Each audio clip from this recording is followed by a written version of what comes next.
here in the UK, police are clearly fine with Islamists waving black flags and calling for jihad on the streets of London because, of course, as the police say, well, jihad doesn't always mean holy war. Absolutely not. And that's not really an ISIS flag. It's just a flag of Islamic faith. It might look like one, but actually it is not. Over in France, however, they're taking a slightly more hardline approach because the French Interior Minister, Gérald Darmanin, banned all pro-Palestinian protests because they, he said, are likely to generate public order disturbances. Now, we've got a big weekend coming up. We've also got Remembrance Sunday coming up very shortly, of course, as well, in November, where we remember the fallen and the war dead of this country. And there's bound to be problematic situations arising as more and more people wave Palestinian flags, call for the end of Israel's existence. And it's really, I think, going to get pretty choppy. But let's talk now to our good friend Charles-Henri Gallois, the president of Generation Frexit, who's visiting London this weekend. We thought we should get him on to find out why the French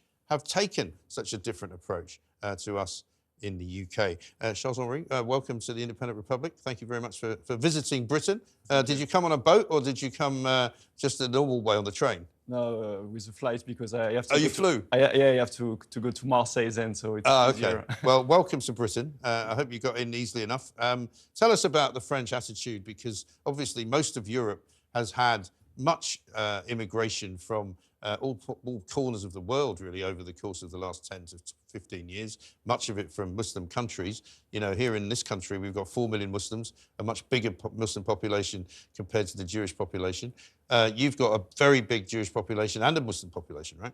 Yeah, actually, we've got the first Jewish and Muslim communities in Europe. Right. So the issue that we face, actually, you have to condemn, of course, the awful Islamic terrorism which has happened in Israel. But then, now with all the demonstration, some are trying to import the conflict in our countries, both in France and the UK.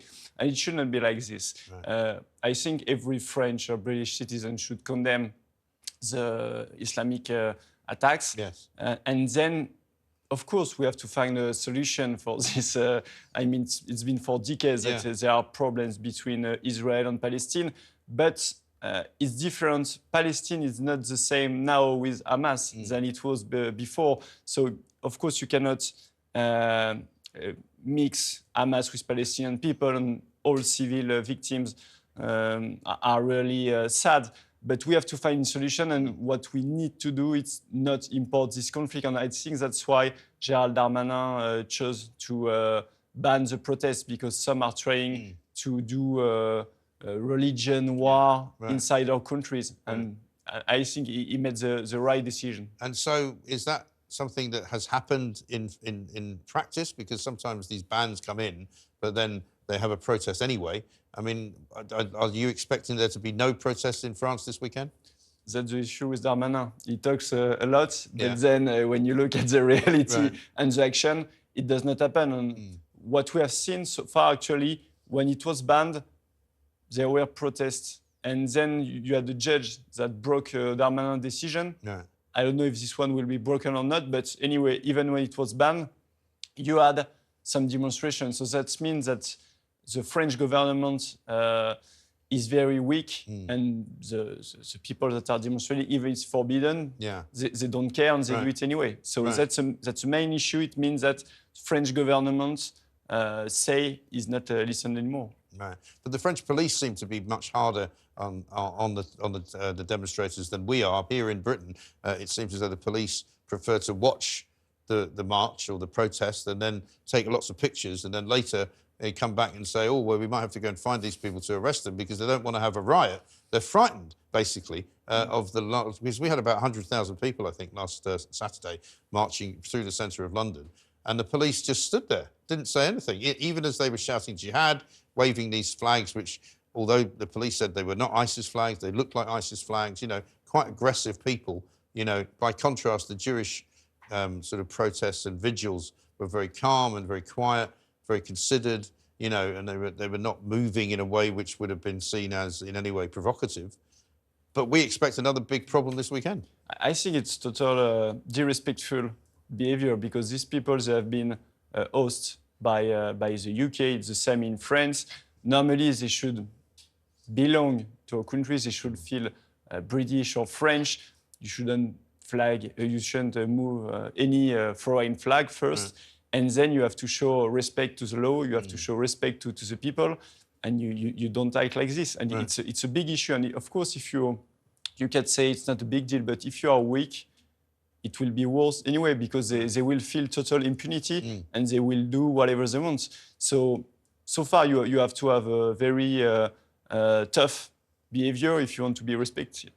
Otherwise, you're not respected, and this is what you see right now. Exactly. And of course, in France, you have very strict laws as well about Holocaust denial, about anti-Semitism, right? More so probably than we have. Has anyone been arrested, or has anybody been in trouble as a result of things that have been said? Yeah, some have been arrested, and we have a huge protection around all the Jews' temples, synagogues, and so on, to protect them, because, you know, in France we have 500,000 Jewish people. We have a huge community, and you say as well, among the terrorist attack, you have 35 French people that have died, because we have many links between, of course, Israel people from these people and their families sometimes in Israel. So we have many Jewish people in France. Yeah. Right. And Emmanuel Macron was in Israel this week. He was trying to give the French point of view, I guess, which is similar to the EU, I think, asking for some kind of talks to take place. I mean, in this country, the UK is still a very more hard-line supporter of Israel, I think. Macron, of course, says he is, but he wants a ceasefire, doesn't he? No, I mean, I'm more on his position. The issue for Macron, you know, the traditional, let's say, de Gaulle position was to be quite neutral in order to get peace between both countries. Macron now try to come back to this position, but first, it's all, I think, which is quite dangerous, an unconditional support to Israel. I mean, you can unconditionally support civil victims, but you cannot unconditionally support a foreign government, because you cannot say, I support you, whatever you do. Right. So I think it was quite a big mistake, and now he's trying to push back. It was quite the same, it was a total disaster. Von der Leyen, who arrived in Israel acting like she was the president of Europe. Right. Well, she thinks she is, right? Yeah, it was totally crazy. She has no mandate at all to do that. And she had a very hardline position. Now they are trying to step back, because there are some countries that were not, did not agree with that, Spain and some other. So it's a bit a mess. On Macron, actually, as he changes his position all the time, he's not listened anymore. So it's more a communication exercise than something that will bring peace to the Middle East. Actually, it's more to see Macron in front of the camera, but it's we all know it will. Nothing will happen with him, and none of the actors of the region take him really seriously. No, because he tried the same thing with Russia, didn't he? At the beginning of the Russia-Ukraine war, he was trying to be the man in the middle. Table with I will stop this war. You know, I'm the man that you need to help you all.